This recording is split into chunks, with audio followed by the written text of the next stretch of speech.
everyone, Armine Bazikyan here, certified specialist in estate planning, trust, and probate administration. This month I wanted to speak to you guys about an actual case study based on one of the cases that I had in my office.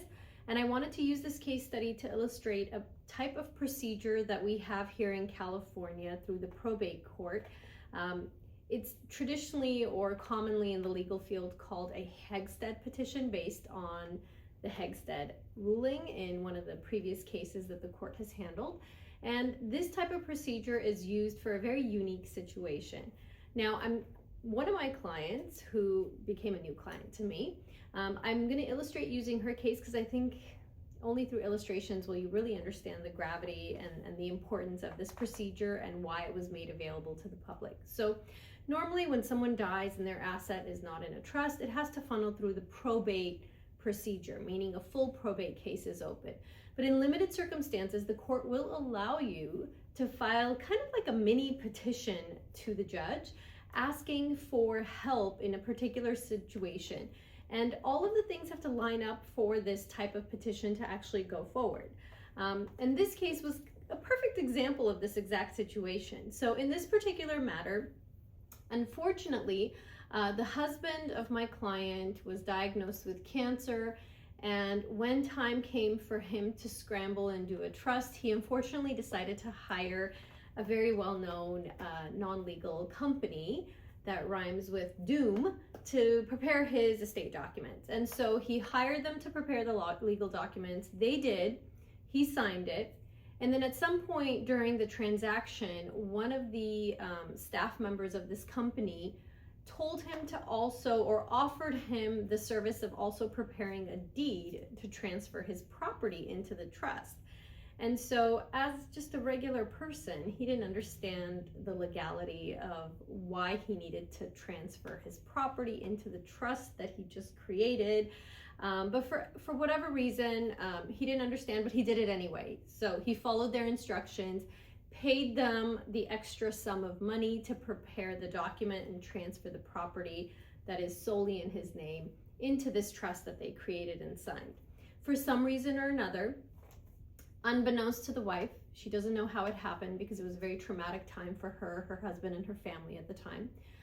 The property was never transferred into the trust. So he created this beautiful basket, but he never put anything in it.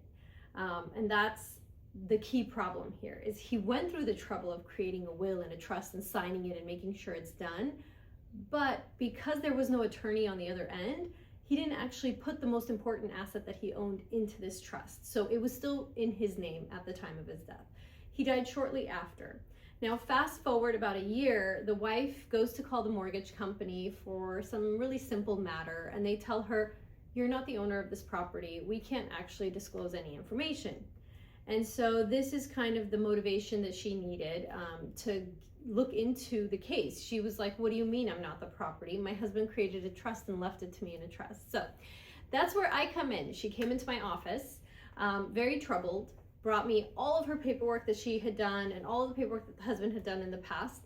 And so we sat there and we combed through it to figure out, what went wrong, where it went wrong. We did some investigating with the company that was supposed to have prepared this document and recorded it. We had some information in play, but essentially it came down to going to court. I had to go to court. There was no other way of me transferring this asset into the trust because he had died and he owned the property sole and separate.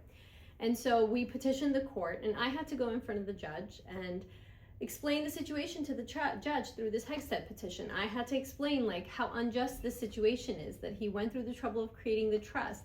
He wanted to transfer the property. Look, we have receipts that he paid the company to transfer the actual asset into the trust. And for some reason or another, which we cannot understand because this company is refusing to give us the background file, the company didn't follow through with their service promises. They asked for money to do this work and they never did the work. They never transferred the property into the trust. So by proving to the court that it was his intent, mentally, he really wanted it to happen, we had to use extrinsic evidence, which means receipts, documents, the wife's testimony, declarations from different family members. Now, this was probably the most difficult Hexstead petition I've had to file because of the lack of evidence in the case. But fortunately, we were able to be really successful at the end. We were finally able to convince the court to allow us to transfer that asset into the trust after his death and distribute it according to the provisions of that trust and not go through a full probate, which would have cost an arm and a leg for the wife and the kids. But it took about 1.5 years, which should have been a very short process for a Hexstead petition normally, but it took a very long time from start to finish because we not only had to do the Hexstead petition to get the property into this new trust, into the old trust, we also had to administer that trust, meaning do what it says, right? It said give it to my wife, so we had to give it to the wife. And then once it was in the wife's name, then we started the process of, okay, we're gonna have that new trust established for you so that we don't have the same problem if anything happens to you. And so she had to do her own planning at that point, and she didn't trust any of the other documents. So we revoked the heck out of them. We got rid of them so quickly after the court case ended. And so the wife was able to do some comprehensive planning with me, make sure everything is done correctly, make sure that her children are protected going forward, and that if anything happens to her, everything else is taken care of. But it was such a lengthy process for her. It was so unnecessary.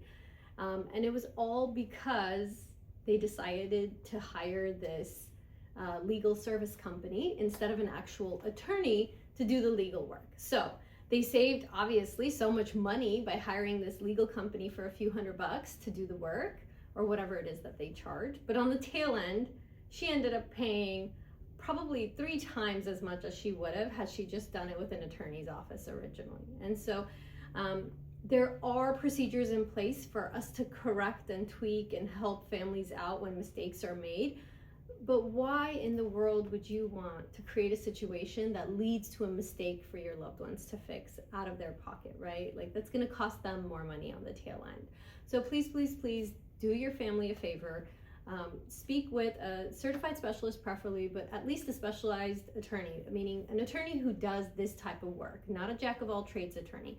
We offer free consultations at our office, so we're happy to help you. Feel free to call and schedule a consultation. Otherwise, you're going to be in this mess. You're going to save a few bucks right now, and then fast forward to the future, your family's going to pay so much money down the line. So make sure you're doing things correctly the first time, the right time. Anyway, nice talking to you guys today.